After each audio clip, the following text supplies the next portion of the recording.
মানে এতিয়া ঘৰৰ অৱস্থাটো ভাল নহয় চবে জানে সেইটো কাৰণে মই ঘৰত যাম বুলি কৈছোঁ নাপালোঁ নাই দিয়া নাই এতিয়া কেনেকৈ হ'ব এতিয়া দিয়াই নাই যদি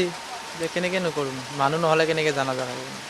নহ'ব এতিয়া যদি কিবা এটা যা হাৰ এখন যদিও দিলেহেঁতেন তাও জানাজাৰটো হ'লহেঁতেন এতিয়া সেইখিনিও দিয়া নাই এতিয়া খালী হাতে ঘৰত যাব লাগিব এতিয়া মোক এইকেইদিন একো সোধা নাই দেই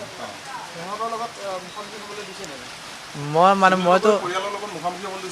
নাই দিয়া ইহঁতে ক'ত থাকে মই নাজানোৱে মইতো এই পুৰণা থানাতে আছোঁ মানে ইয়াত যিহেতু থাকিবলৈ মোৰ ঠাই নাই এতিয়া সেইটো কাৰণে ইহঁতৰ মানুহকেইটাৰ লগতে আছোঁ মই এতিয়া সঁচাকৈয়ে হ'ব পাৰে এতিয়া সঁচাকৈ মই যিহেতু দেখা নাই আৰু মই কিবা নাজানো এতিয়া মই কেনেকৈনো ক'ব পাৰিম যে কোনে কি কৰিলে সন্দেহ আনেতো দাদাৰ লগত কাৰো শত্ৰুতা আছে বুলি মই গম নাপাওঁ যিহেতু আমি প্ৰায় 1.5 বছৰ একেলগে আছোঁ এতিয়া ক'ৰ পৰা কি হৈ গ'ল একো মই গমেই নাপালোঁ প্ৰথমেতো আমাৰ মালিকৰ বডি বুলিহে ওলাইছে এতিয়াহে DNA ৰিপৰ্ট অহাৰ পিছতহে গম পালোঁ যে এইটো আমাৰ দাদা ভাগৰ হ'লেও এতিয়া কিনো কৰিব কাৰণ মই ইয়াত আছোঁ একেলগে কিন্তু কোনোদিন কাৰো লগত কাজিয়া কেঁচাল বা কিবা এটা কোনো হৈ পোৱা নাই মানে আপোনালোকে লাগিলে যিখন গাঁৱত আছিলে সেই গাঁওখনতো গৈ সুধিব যে আমাৰ লগত কিবা কাজিয়া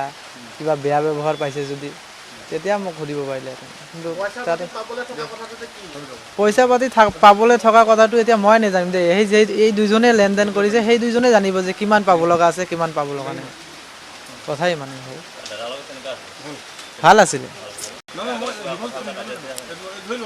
হা হা সম্পৰ্কটো ভাল আছিলে কেতিয়াও কাজিয়া কেঁচাল হোৱা পোৱা নাই বা বেয়াকৈ কোৱা নাই তাৰ ভিতৰতো এনেকুৱা এটা ঘটনা হৈ গ'ল বৰ দুখ লগা কথা আজি নহয় মানে এতিয়া চাই লওঁ আজি যাওঁ নে কালি যাওঁ নে পৰহি যাওঁ এতিয়া মোক যাবলৈ দিছে আৰু মানে